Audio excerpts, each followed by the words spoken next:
Cet épisode commence avec Gabriel qui avoue à Joanna qu'il ne peut plus continuer avec Paola et qu'il lui a finalement dit ce qu'il ressentait vraiment pour elle. Joanna, complètement surprise par cette déclaration, lui demande comment il a pu faire une chose pareille. Gabriel tente de la rassurer en lui demandant de ne pas s'inquiéter, de ne rien dire à personne et de le rejoindre plus tard à l'hacienda afin qu'ils puissent discuter de tout cela calmement. Pendant ce temps, chez Paola, Rogelio est hors de lui en apprenant ce que sa fille subit à cause de Joanna. Sa colère est immense. Au même moment, Paola glisse discrètement une arme à feu dans son sac. Sa mère lui demande où elle va, mais Paola répond qu'elle n'a pas besoin qu'on prenne soin d'elle.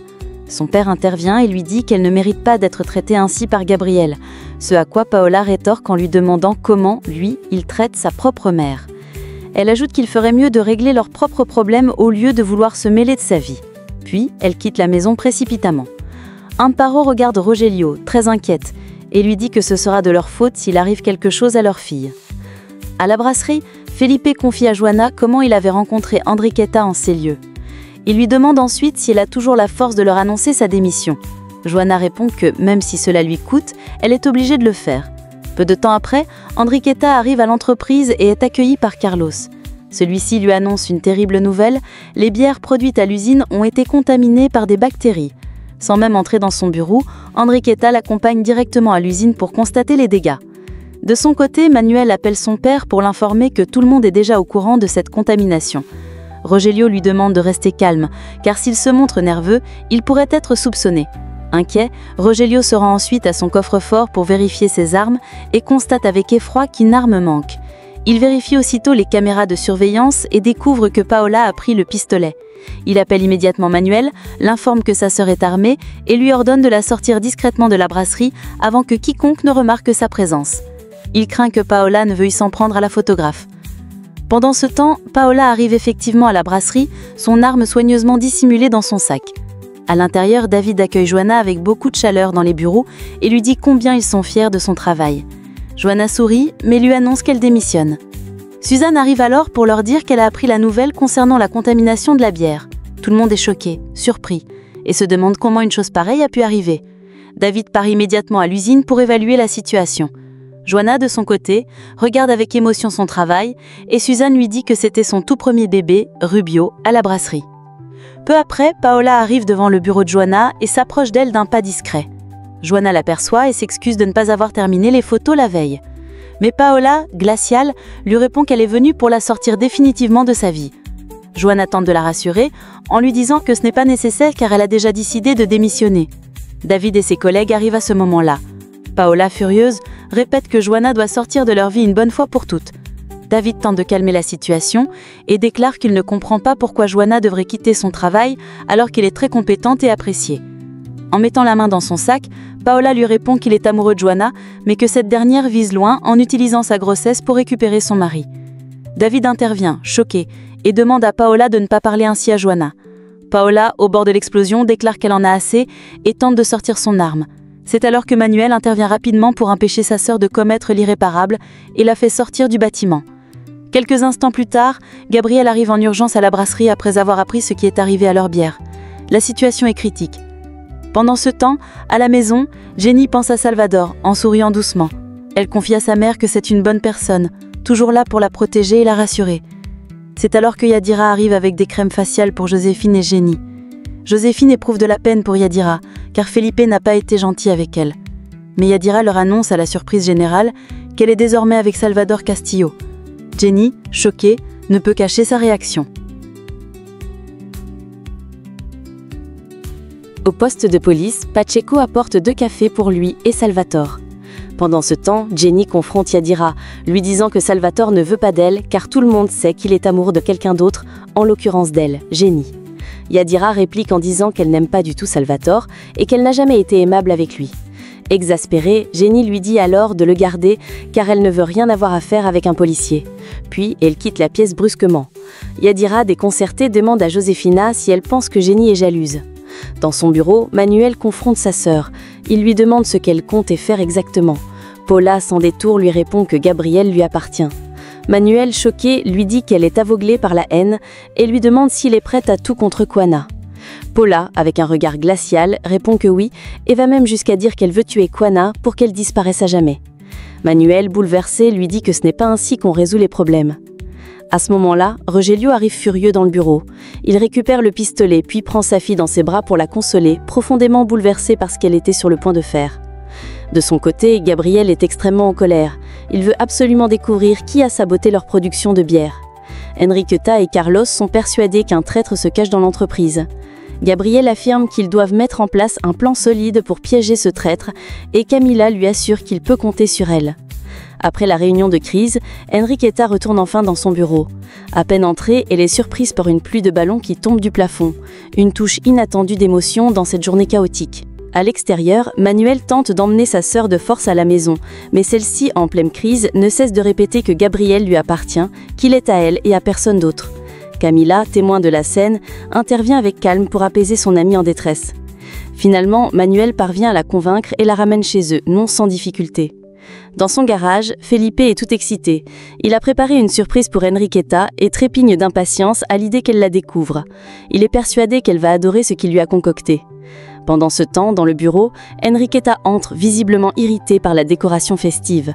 Elle repousse brutalement les ballons qui l'entourent et demande à Inès de l'aider à tous les éclater. À ses yeux, cette mise en scène est ridicule et humiliante. Gabriel, témoin de la scène, est surpris. Carlos lui confie alors à lui et à Camila qu'Enriqueta flirte désormais avec l'oncle de Juana. Camila, prudente, avertit qu'il faut faire attention car il se pourrait que ce soit eux qui aient empoisonné la bière.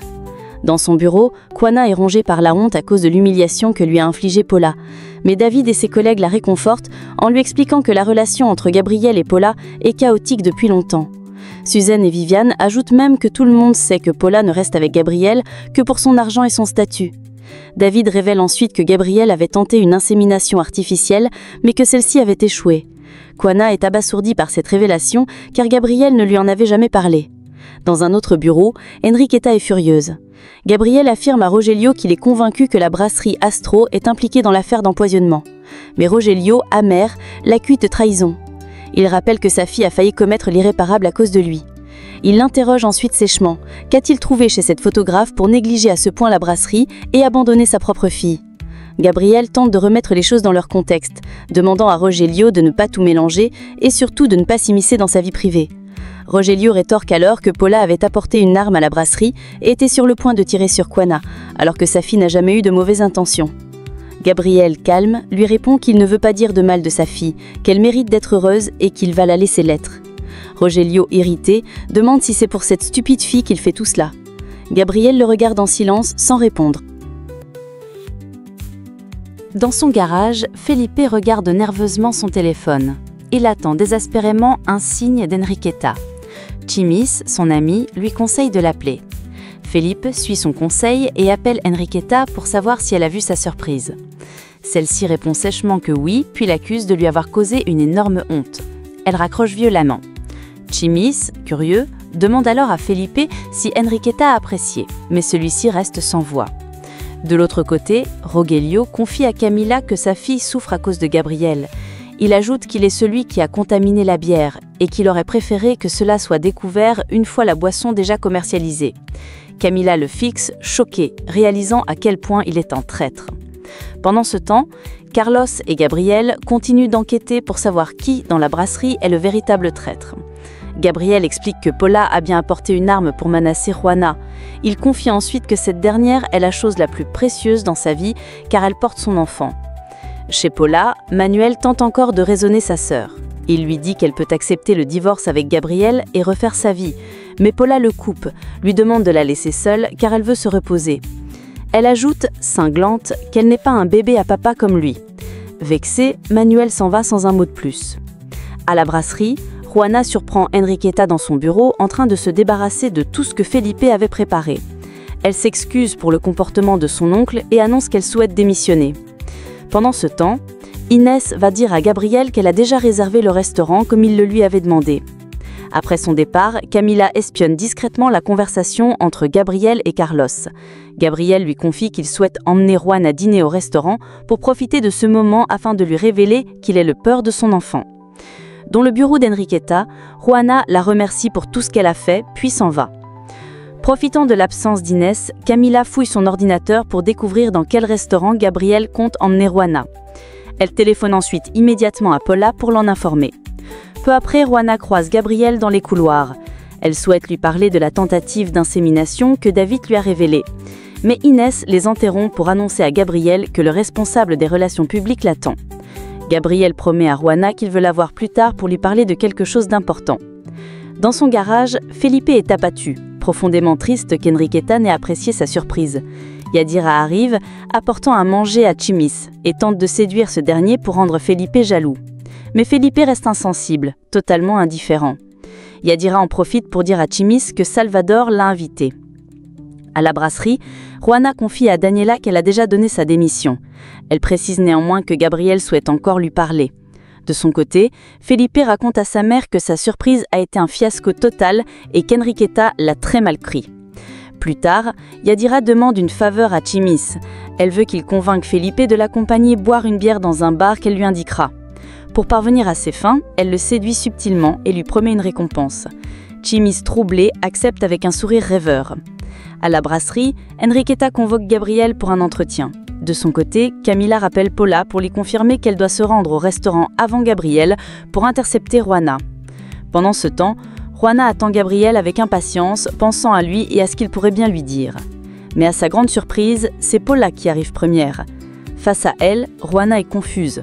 Paula lui déclare calmement qu'elle avait vraiment eu l'intention de la tuer. Puis, elle lui demande de rester pour l'écouter. Elle lui confie qu'elle est au courant de l'insémination accidentelle dont elle a été victime et lui annonce que l'enfant qu'elle porte est celui de Gabriel. Juana est choquée, incapable de croire ce qu'elle vient d'entendre.